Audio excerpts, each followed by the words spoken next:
गगरेट विधानसभा क्षेत्र के पूर्व विधायक चैतन्य शर्मा ने आज दौलतपुर चौक भारतीय जनता पार्टी के दफ्तर में पत्रकार वार्ता करते हुए कांग्रेस सरकार पर हमला बोला है। इस दौरान उन्होंने कांग्रेस पर झूठी गारंटियां देने का आरोप लगाते हुए कहा कि सरकार हर मोर्चे पर विफल रही है। चैतन्य शर्मा ने भ्रष्टाचार के आरोप जो विपक्ष द्वारा उन पर लगाए गए थे उन पर पलटवार करते हुए कहा कि सुरेंद्र कुमार पर भारतीय नागरिक सुरक्षा एक्ट के आर्टिकल 356 के तहत आपराधिक मानहानि का मुकदमा करने के दस्तावेज मीडिया के सामने रखे हैं। उन्होंने कहा कि रिश्वत निरोधक एक्ट के तहत सुरेंद्र सिंह पर मामला दर्ज करवाते हुए कहा कि पुलिस को उनके खिलाफ खुद मामला दर्ज करना चाहिए था। उन्होंने स्पष्ट किया है कि ये आपराधिक मानहानि का मामला है और उन्हें पुलिस की कार्रवाई पर भी सवाल खड़े करते हुए कई आरोप लगाए हैं। अपनी नाकामियों को छिपाने के लिए उन पर राजनीतिक षड्यंत्र के तहत झूठे आरोप लगाए जा रहे हैं, परंतु गगरेट की जनता सच्चाई जानती है। गगरेट में उनके कार्यकाल के बाद कोई भी विकास कार्य नहीं हो पाए हैं। क्या है विषय?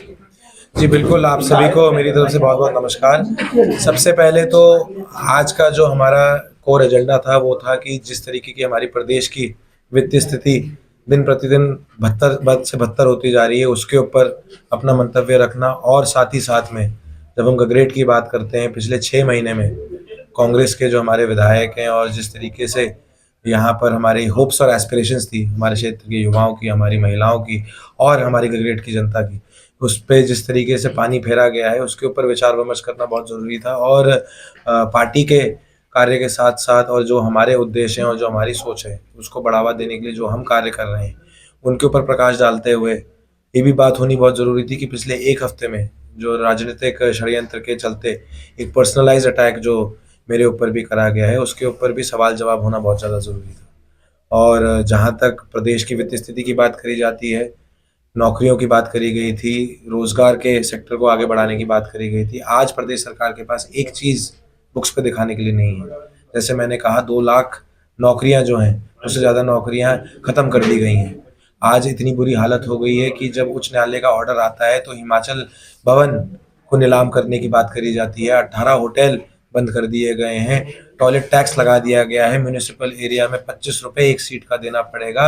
HRTC में अगर आपने लगेज लेकर जाना है तो उसका वेट के हिसाब से आपको जो है पैसे का भुगतान करना पड़ेगा। ये अन्य विषयों में से कुछ ऐसे विषय हैं जो आम जनमानस के लिए दिन प्रतिदिन बोझ का जो है एक जरिया बनते जा रहे हैं।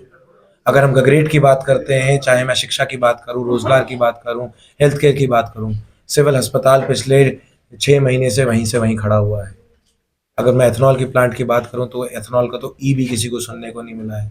संगनई में अगर हम डे बोर्डिंग स्कूल की बात करें तो हमें उसके ऊपर एक भी ईंट का पत्थर देखने को नहीं मिला है। तो इस वक्त इस प्रदेश की सरकार को, इस क्षेत्र के मनोनीत विधायक को जागने की बहुत ज़्यादा ज़रूरी है। दूसरों के ऊपर टिक्का टिप्पणी और राजनीतिक षड्यंत्र रचने के अलावा मेरे को लगता है कि उनको खुद की गिरबान रखने की ज़रूरत यह है। और इसी बात को मद्देनजर रखते हुए सुरेंद्र कुमार जी के ऊपर जो है मैंने पुरजोर अपनी तरफ से लीगल एक्शन लेने की बात करी है। और इसी के अंतर्गत धारा 356 BNS एक्ट के तहत 2023 मैंने मानहानि का दावा भी करा है और वो केस आज अंत में फाइल हो गया है। और ये जो लीगल प्रोसीडिंग है और भी अन्य आधारित हमारी सेक्शंस के थ्रू आगे बढ़ेगी। बहुत बहुत धन्यवाद। Thank you.